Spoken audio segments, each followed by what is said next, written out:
Hello, Namaste. Welcome to the third episode of Logistically Speaking. And thank you for the responses which I have received over these last 2-3 weeks where I'm running the same show, Logistically Speaking.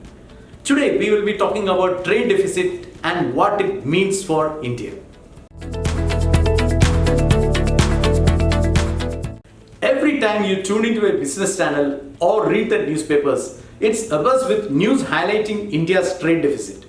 A trade deficit essentially occurs when a country's import exceeds its export.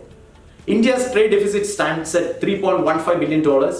Now, is this something that can be controlled by reducing imports, or will saving foreign exchange by reducing imports help our growth? Let me give you some background on this first.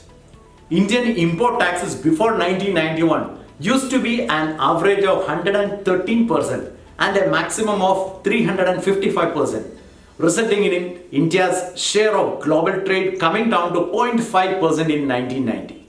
Indian export couldn't grow during this period, mainly due to the reasons like a lack of world-class machinery, factories, raw material, and many other similar reasons. In fact, every country's growth occurs in tandem with the growth of its export.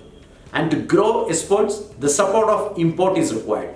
They are not independent of each other. Natural resources like petroleum, minerals will always have to be imported for a country like in India because it doesn't exist in India. We are dependent on other countries for these resources. This is why it is essential that imports of raw material, world-class machinery, components is to be allowed without any controls. This strategy is critical to further industrialization necessary to boost exports. And to sum it up, India's growth can only come from export, and that is directly depending on industrialization. But industrialization with tariff wars, which will only have a reverse effect. It is in India's interest to earn more foreign exchange through exports rather than rationing the spend on imports through excessive controls. The saving in forex via this route will only hurt us and set us back in terms of the pace of development. It is important to reduce trade deficit by boosting export and not by reducing imports. Thank you very much.